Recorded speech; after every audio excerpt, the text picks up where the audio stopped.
maanto dhan ayuu Faarax bus iyo taxiiso waday, khaldad uu soo laaqayay, kursi u shaqo u dhul fadhiyey. Shaqooyin gadhaya 8 saaco, hal 3 saaco, sometaymis hal 6 hours, sii kirada guriga, skoolka ilmaha uu bixiyo, koraankii, biilkii. Si aad aduu u qurux badnato oo habbi markasta u dareento. Ehelkii oo ayaguna raba caawimaad. Ragga hawl badan baa sugaysa.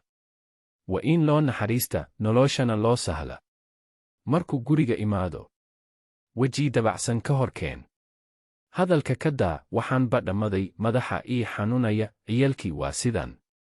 Warkaa mar kale la sug. Horta ha nafiiso. Cunto fiican soo hordhig. Si fiican u soo dhawee.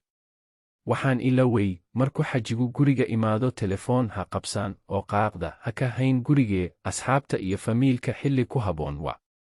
Ubadka casharo u kala dir, ama wax dan u ah. Ama ha seexdan hadday wakhtigeedii tahay. Gurigu waa in can ahaado intay maskaxdiisu noqonayso ileen waa qof dhalanee. Mahadsanidin.